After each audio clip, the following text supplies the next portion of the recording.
चलिए रुक कर लेंगे अगली बड़ी खबर का, जहां सोमनाथ भारती की याचिका पर सुनवाई से इनकार कर दिया गया है। दरअसल दिल्ली हाई कोर्ट ने आज सुनवाई से इनकार किया है।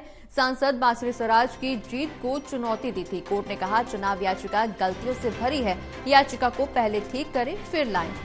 दिल्ली बीजेपी प्रवक्ता प्रवीण शंकर कपूर ने सवाल उठाए। वकील होते हुए याचिका ढंग से नहीं लिख सकते, प्रवीण शंकर का कहना है।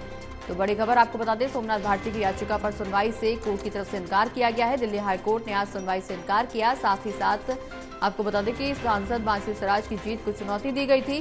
कोर्ट का कहना है कि पहले याचिका में सुधार करें और फिर कोर्ट लेकर आए।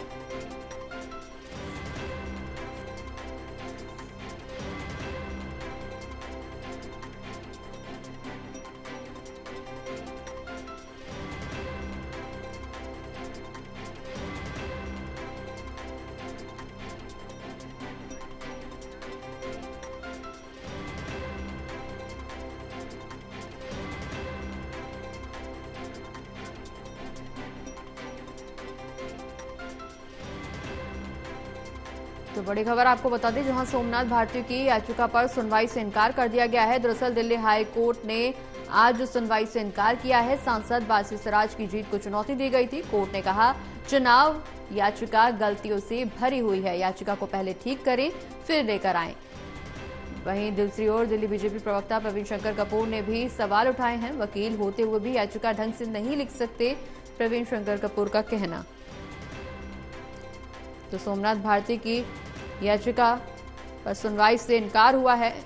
बता दें कि दिल्ली हाईकोर्ट ने सुनवाई से इनकार कर दिया है।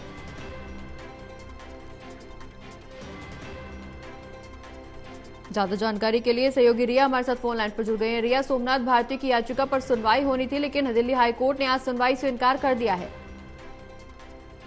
जी बिल्कुल प्रगति, देखिए जिस तरीके से जो बांसुरी स्वराज हैं उनको लेकर सोमनाथ भारती ने याचिका दायर की थी और उस याचिका पर हालांकि आज सुनवाई होनी थी, लेकिन सांसद बांसुरी स्वराज के विरुद्ध जो आम आदमी पार्टी के नेता सोमनाथ भारती ने याचिका को दायर किया था, न्यायालय ने उसे आज सुनने से इनकार कर दिया है, क्योंकि न्यायालय का कहना है कि जो चुनाव याचिका है वो पूरी तरीके से गलतियों से भरी हुई है। पहले उसे ठीक करना चाहिए, उसके बाद ही दोबारा जो सुनवाई है वो इस पर होगी।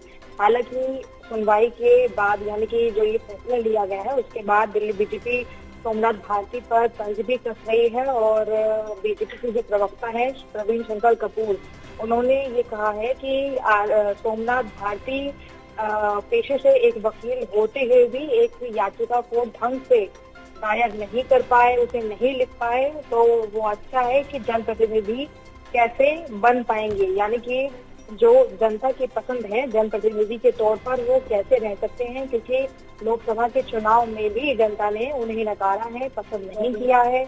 और अब इस तरीके के झूठे जो मनगढ़ंत विचार हैं या आरोप हैं वो लगाकर सोच रहे हैं कि जो राजनीतिक प्रासंगिकता है उसमें कहीं ना कहीं पर वो नजर आए और विधानसभा चुनाव में उनका नाम दर्ज हो। लेकिन जिस तरीके से अभी जो वाक्यांश उनके माध्यम से किए जा रहे हैं उससे ये प्रतीत होता है कि विधानसभा चुनाव की लड़ाई में भी वो कहीं पर नजर नहीं आएंगे। फिलहाल प्रगति कोर्ट का मामला ये है, तो कोर्ट जो है उसको फैसला लेना है, क्योंकि कोर्ट ने पूरी याचिका में चुनाव याचिका में गलतियां निकाली हैं और ये कहा है कि पूरी याचिका गलतियों से भरी हुई है, पहले इसे ठीक किया जाए, उसके बाद ही इस मैटर पर आगे सुनवाई की जाएगी। चलिए, बहुत बहुत शुक्रिया रिया, ये तमाम जानकारी हमारे दर्शकों तक पहुंचाने के लिए। बने रहिए आप हमारे साथ, हम फिर लौटेंगे आपके पास।